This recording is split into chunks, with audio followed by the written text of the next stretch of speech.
দুটো ফুলে ফেটে রক্ত বের হচ্ছে, কিন্তু সামনে থাকা ব্যক্তিটির কোনো ভ্রুক্ষেপ নেই। সে বাড়ি মারতেই আছে। একটা সময় শক্ত লাঠিটা দুই ভাগ হলো। হাতে আর কোনো আঘাত না পেয়ে চোখ খুলে নিতে দেখলাম লাঠি দুটো টুকরো হয়ে নিচে পড়ে আছে।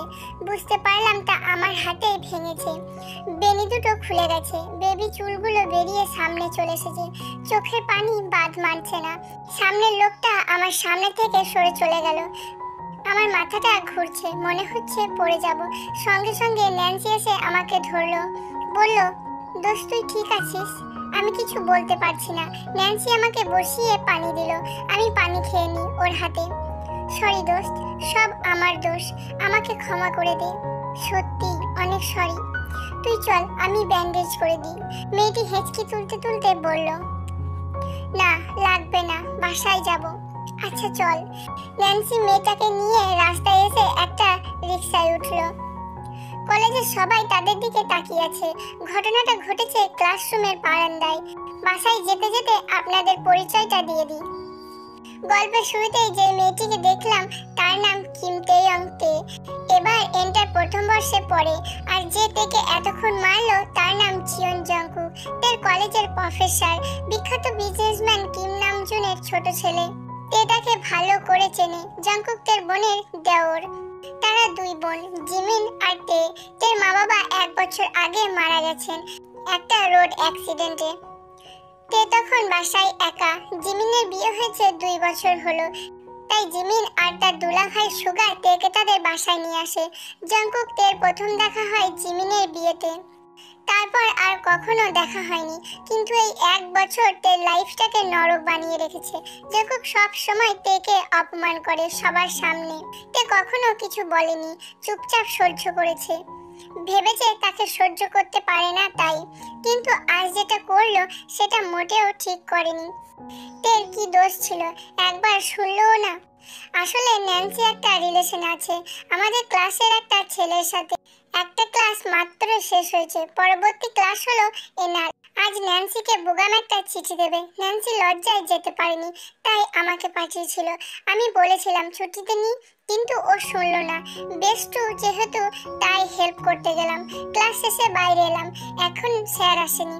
বোগাম আমাকে চিঠিটা দেবে, এরই মধ্যে একটা লোক এসে খপ করে চিঠিটা আমার হাত থেকে নিয়ে নেয়। এটা দেখে ভয়ে হাত পা শুকিয়ে আসতে লাগলো। আমি জানি না চিঠিতে কি লেখা আছে। জংকুক ভাইয়া চিঠিটা খুলে পড়লেন। জাস্ট 2 লাইন লেখা, প্রিয়তমা, তোমায় অনেক ভালোবাসি। সারা জীবন আমার সাথে থাকবে তো? পরবর্তী চিঠিতে তোমার মত দিও। ব্যাস, এইটুকু পড়েই তার পাশে ছিল একটা মোটা বেড। কপাল আসলে আমার খুব খারাপ ছিল, তাই সেই বেড দিয়েই অধম মার মারলো। সবাই হাঁ করে তাকিয়েছিল আমাদের দিকে। কোনো শেয়ার ঠেকায়নি, কারণ এই কলেজের অর্ধেক শেয়ার তার বাবার। কি হয়েছে কেউ বোঝেনি, মারছে কেন তাও প্রশ্ন করেনি। এসব ভাবতে ভাবতে বাসায় চলে এলাম। আমার নয়, ওই খাটাসটার বাসায়। দোস্ত তুই একা যেতে পারবি তো? পারবো, তুই বাসায় যা। ন্যান্সিকে পাঠিয়ে দিয়ে আমি নিজের চোখ মুছে নিজেকে সামলালাম। দরজায় কলিং বেল বাজাতেই জিমিন আপু দরজা খুলে দেয়। কি রে এত জলদি? এমনি আপু, আমার মাথা ধরেছে, আমি ঘুমাবো, প্লিজ ডাকিস না। এইতে কি হলো মেয়েটার? আপুকে কিছু বলতে না দিয়ে সোজা রুমে এসে দরজা দিয়ে বিছানায় শুয়ে পড়ি। হাত দুটো ভীষণ জ্বালা করছে, নাড়াতে পারছি না, রক্ত এখনো লেগেছে। এই প্রথম কোনো কথা আপুর থেকে আড়াল করলাম। ও শুনলে অনেক কষ্ট পাবে। তার উপর এটা আমাদের একমাত্র আশ্রয়। যদিও এই বাসায় বাকি সবাই খুব ভালো। জিন আপুর শাশুড়ি মা, উনি অনেক ভালো, সাথে আপুর শ্বশুর মশাইও। এই পরিবারের শুধু একজনই লোক আছে যাকে আমার 2 চোখে সহ্য হয় না। ওনার জন্য কখনো আমার মনে সম্মান জন্মাবে না। কান্না করতে করতে কলেজের ইউনিফর্ম পরে ঘুমিয়ে পড়ি। জংকুক রাতে বাসায় এসে সবার সঙ্গে খেতে বসে। কি গো জিমিন, তে কই? জিমিনের হাজবেন্ড সুগা কথাটা বলল। হ্যাঁ কই বলো তো, আজ ওকে দেখিনি। জানি না মা, সকালে কলেজ থেকে এসে বলল ঘুমাবে, মাথা ধরেছে, কেউ ডেকো না, আর নামেনি। তাই বলে তুমি ডাকবা না? সকালেও ও না খেয়ে গেছে সময়ের অভাবে। আসলে মা, তুমি খাবার দাও, আমি নিয়ে যাচ্ছি। আম্মু থাক, তুমি বসো, আমি নিয়ে যাচ্ছি। ভাইয়া তুমি তো কলেজে ছিলে, তুমি কি জানো কি হয়েছে? না বৌমনি, তেমন কিছু তো দেখিনি। তুমি আমাকে খাবার দাও, ওর পড়াটাও করিয়ে দেবো একবারে। আচ্ছা এই নাও। জিমিন জাংকুককে খাবার দিল। তারপর জাংকুক উপরের দিকে পা বাড়ালো। কেমন মনে হচ্ছে হাতটা জ্বলছে, কিন্তু কেন? চোখ খুলতেই দেখি ভাইয়া আমার মুখের সামনে। আচমকা ওনাকে এভাবে দেখে ধরফড়িয়ে উঠি আমি, আর হাতের দিকে তাকিয়ে দেখি তরকারির ঝাল ঝোল ওখানে দিয়েছে, তাই জ্বালা করছে। কিন্তু আমি তো দরজা দিয়ে ঘুমিয়েছি, উনি এখানে এলো কি করে? হাতটা প্রচুর জ্বলছে। আমি উঠতেই যাব, তখনই ভাই আমাকে শক্ত করে বিছানায় চেপে ধরে। উঠবি না, হাত তোকে ধুতে দেব না। প্লিজ ভাইয়া, প্রচুর জ্বলছে। আগে বল, বোগাম তোকে চিঠিখানা দিয়েছিল। ওটা আমার ছিল না, বিশ্বাস করুন, ওটা ন্যান্সির ছিল। প্লিজ আমাকে হাতটা ধুতে দিন। তুই বল, আর কখনো কোনো ছেলের সাথে মিশবি না? মিশবো না, প্লিজ আমাকে হাতটা ধুতে দিন। জাংকুক ভাইয়া ছেড়ে দেয়। আমি দৌড়ে বাথরুমে গিয়ে হাতে পানি দিই, কিন্তু কমছে না। কান্না করছি। কেন এই লোকটা এমন করছে আমার সাথে? মাথা নুইয়ে হাতে পানি ছেড়ে কান্না করছি। এমন সময় হাতের টান অনুভব করলাম।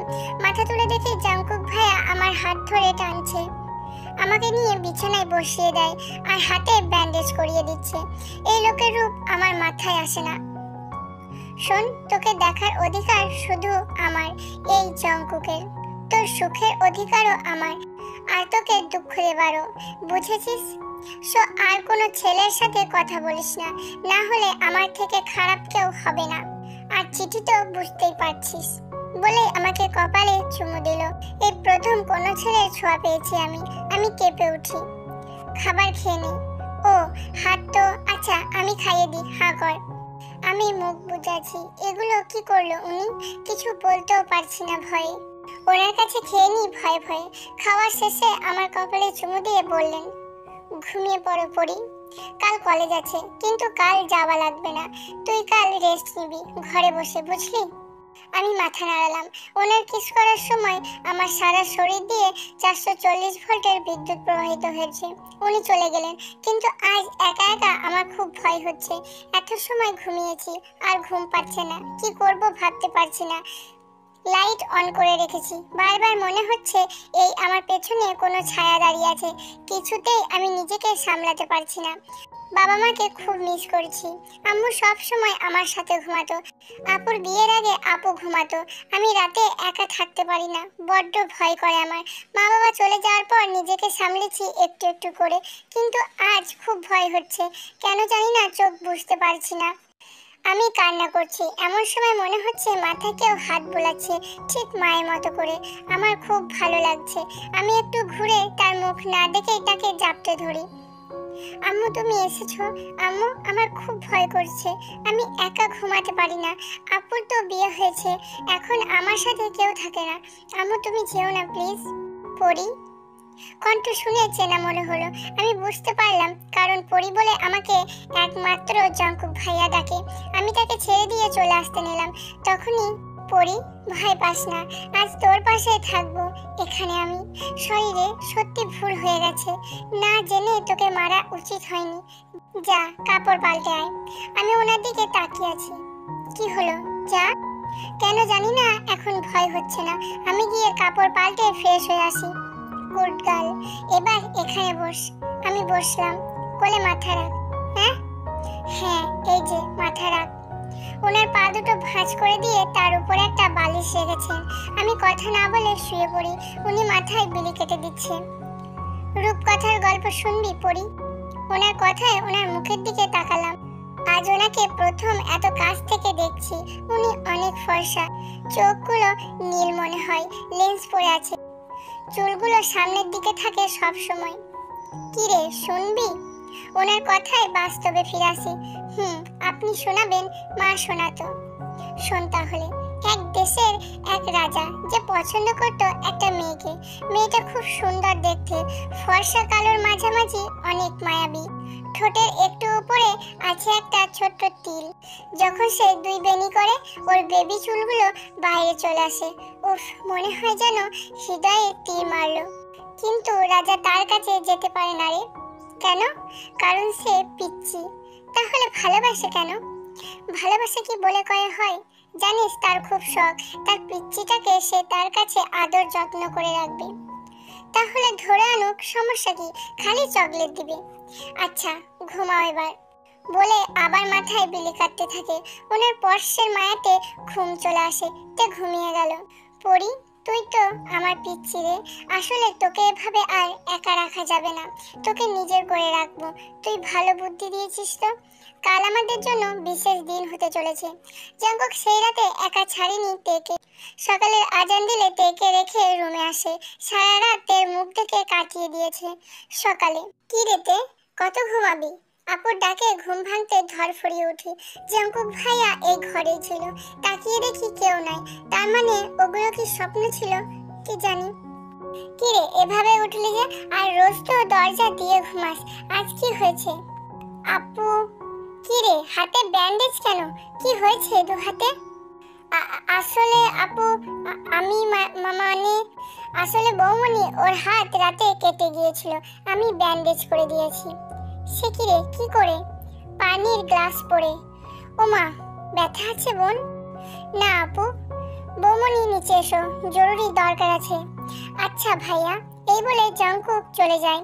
কেমন করে মিথ্যা বলে রে বাবা, আমার মুখ দিয়ে বার হতো না, গলা আটকে যেত। তে তুই রেস্ট নে, আমি খাবার নিয়ে আসবো। এখন ভাইয়া কি বলে শুনতে হবে। আমি গেলাম। আপুও চলে গেল। আমি গিয়ে খুব কষ্ট করে ফ্রেশ হয়ে বিছানায় শুয়ে পড়ি আবার নিচে। বাবা মা, ভাইয়া, বৌমনি, আমি পরীকে বিয়ে করব আজ। একথা শুনে সবাই যে যার অবস্থানে থমকে গেল। জাঙ্কুক, কি বলছো? বিয়ে মানে? মানে হলো বাবা, ওকে আমি বিয়ে করতে চাই। তোমরা পরিবারের লোক, তাই বলে রাখলাম, আদারওয়াইজ বলতাম না। আর শুনবে না কেউ কেন? কারণ কৈফিয়ত দিতাম না। মানে তুমি বিয়ে করবে, তে কি সেটা জানি? তোমাদের মতের যেমন কোনো ভ্যালু নেই, ওর মতেরও নেই। ওকে বিয়ে করতেই হবে, এটা ও চাইলেও আর না চাইলেও। তুমি কি বলছো এগুলো জাঙ্কুক? কড়া গলায় কথাটা বলল নামজুন। বৌমনি, পরীকে সাজিয়ে দাও, কাজে আসবে। ভাইয়া। দাঁড়াও জিমিন, কাউকে রেডি করতে হবে না। তোমরা যদি চাও বিয়ের আগে বউয়ের সাথে বাসর করি, তাহলে সাজিও না। জাঙ্কুক, এগুলোর মানে কি? তের কাছে শুনেছো কিছু? জাঙ্কুক কোনো উত্তর না দিয়ে চলে গেল। জিন রাগী গলায় বলল, দিন দিন বিয়াদব হয়ে যাচ্ছ তুমি। মা বাদ দাও, তেকে বিয়ে দিয়ে দাও। আসলে সেদিন পানি নিতে উঠেছিলাম, তে রুমের পাশ দিয়ে যেতেই তখন শুনলাম তে কান্না করছে। ওর একা একা ভয় লাগে, রুমে ঘুমাতে পারে না। মেয়েটা অনেক ছোট, ওকে সামাল দিতে কারো লাগবে। আমার বিশ্বাস জাঙ্কুক ওকে সেভাবে সামাল দিবে, যেভাবে ওকে এই বয়সে সামাল দেওয়া উচিত। তুই আগে বলবি না ও রাতে ভয় পায়? পাশে দেখে সুগা বলল, বললে কি করতে মা? সাহায্য কি করতে? করতে না, সো বাদ দাও, রাজি হয়ে যাও আর তেকে রেডি করিয়ে দাও। কেউ না সাক্ষী দিলে আমি দেব। সুগা উঠে চলে গেল। জিমিন মনে মনে বলল, তে তুই সুখী হবি। জানালার কাছে দাঁড়িয়ে আছি আমি, এমন সময় আপু রুমে এলো। তে এদিকে আয়, তোকে কিছু বলার আছে। বলো। আমি কিছু চাইবো আজ, তুই দিবি? আমি বড় বোন হয়ে আজ প্রথম কিছু চাইবো। কি চাইবে? আগে প্রমিস কর, দিবি যা চাইবো। ওকে, প্রমিস। তে কি বুঝতে পারছে ওর বোন ওর কাছে কি চাইবে? না, সে আসলেই বাচ্চা। তে তুই বিয়ে করে নে জাঙ্কুক ভাইয়াকে। মানে কিসের বিয়ে? আজ তোদের বিয়ে, তুই আপত্তি করিস না। আমি সব ভেবেই বললাম, কথার অবাধ্য হোস না। এতটাই বোঝা হয়ে গেলাম যে এখন আমাকে ওই পাগলটার সাথে বিয়ে দিচ্ছ। তে তুই এমন বলছিস কেন? দেখ, তোর ভাইয়ার পরের মাসে একটা সুযোগ আছে বিদেশে যাবার, ও আমাকে নিয়ে যেতে চাই। আমি হয়তো আর এখানে আসবো না, তো তোর খেয়াল রাখবে কে? জাঙ্কুক ভাইয়া ভালো ছেলে, তোকে অনেক ভালোবাসবে, সে মা বাবার মতো মানুষ করবে। সোনা বোন, যা গোসল করে আয়, আমি তোকে রেডি করিয়ে দিচ্ছি। আপু, তুই আমার কাছ থেকে জীবন চেয়ে নি, দিয়ে দিচ্ছি, কিন্তু ওই লোকটাকে বিয়ে করতে বলিস না।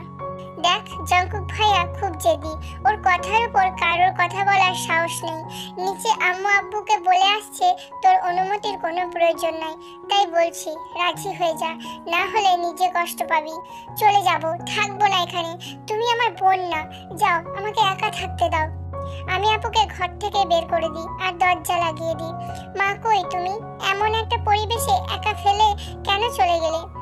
এভাবে 5 মিনিট কান্না করে মাথায় বুদ্ধি হলো, ন্যান্সিকে বলেই পালিয়ে যাব। এখন ওর বাসায় একটু থাকবো, তারপর অন্য কোথাও। যাই করি না কেন ওই লোকটাকে বিয়ে ইম্পসিবল। কিন্তু ফোন, আমি চুপি চুপি করে গিয়ে বাসার টেলিফোন থেকে ফোন করে ওকে বললাম। ও বলল আচ্ছা আয়, আমি বাসায় আছি। এবার ঘর থেকে কেমনে বার হয়? এরা সবাই আমাকে ধরে নিয়ে আসবে। এত গার্ড বাসা। আমার রুমের নিচের তলার রুমে এসে ওখানে জানালা দিয়ে দিলাম একলা। ও মা, মরেছি রে। না, মরলে চলবে না, আমাকে পালাতেই হবে। আমি দৌড়াতে লাগলাম। মেন রোডে এসে এক পাশ দিয়ে দৌড়াচ্ছি আর পিছন দিকে একবার করে তাকাচ্ছি। এমন সময় কিছু একটার সাথে ধাক্কা খেলাম, ঠাস করে পেছন থেকে পড়ে গেলাম। উপরে তাকিয়ে দেখি জঙ্কুক ভাইয়া। চোখ আমার রসগোল্লা হয়ে গেছে। এবার কি হবে? আমাকে কেউ বাঁচাতে পারবে না। ভাইয়া কিছু বললো না, আমাকে উঠিয়ে বাসায় নিয়ে আসলো। বাসায় এসে সবাই রেডি, বিয়ের বাড়ির যেমন সাজ সেরকম। আর আমি একটা বাসায় পরা সুতির জামা পরে আছি। জঙ্কুক সে তো সবসময় ফিট থাকে। জিমিন অবাক হয়ে বলল, তুই পালালি? বৌমনি, আর কোনো কথা না। কাজী সাহেব বিয়ে পড়ানো শুরু করুন। আরে ভাইয়া, কিন্তু ওর সাজ? কোনো সাজ লাগবে না। না জানি আজ কি আছে কপালে, কিন্তু ওনাকে দেখে তো রাগী মনে হলো না। বিয়েটা হয়ে গেল। বিয়ের পর আজ আমাদের 5তম অ্যানিভার্সারি। দেখতে দেখতে 5 বছর চলে গেল। আপু দুলা ভাই আমার বিয়ের 1 মাস পরে লন্ডনে চলে যায়। এই 5 বছর বদলে গেছে অনেক কিছু। সেদিন পালিয়ে যাওয়ার কারণে জঙ্কুক আমাকে কিছুই বলেনি। আদর করে নরম সুরে বুঝিয়েছিল। সে আমার পাশে সব সময় ছিল।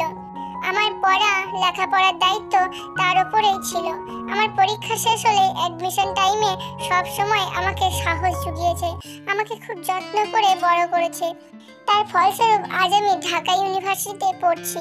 জঙ্কুক আমাকে আমার জীবন গড়তে সাহায্য করেছে। তার মধ্যে কখনো হিংস্রতা দেখিনি। এত কিছুর মাঝে বলতেই ভুলে গেছি, এখন আমি একটা পুচকি মেয়ের মা। আমার মেয়েটার বয়স 4 মাস। ওর নাম তেকু। জঙ্কুক আমাকে কখনোই কিছুতে জোর করেনি।